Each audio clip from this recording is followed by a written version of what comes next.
Varet si të ndikojë, po që i studioj. Unë destinacionet që udhëtoj i studioj më së miri. Mirë, këtë të fundit the është Aruba, po? Aruba dhe Curaçao.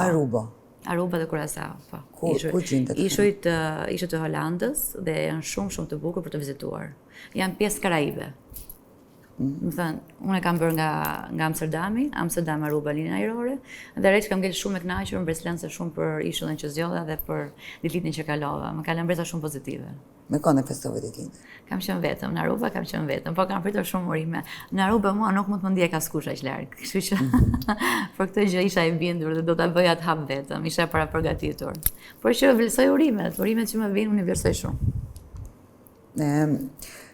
Çka ke majtë mend për atij vendi? Çka ka specifik ai vend që dallu shumë prej të tjerëve, post bukurisë natyrale? Unë gjithmonë i krahasoj edhe vendet e parshme që kam qenë, por që e përmenda, mikpritja, shërbimi fantastik, çfarë gjuhë flitet? Atje flitet absolutisht gjuha edhe holandeze, por edhe anglisht e tërkohën, edhe pak spanjisht, sigurisht që po. Pak të treja gjuhët përdoren, por anglisht është universale.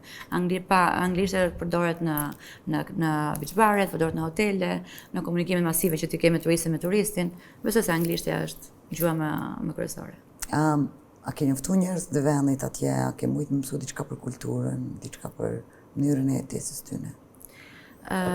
Duke qenë se koha që kisha disponibël ishte një periudhë 50 ditore, më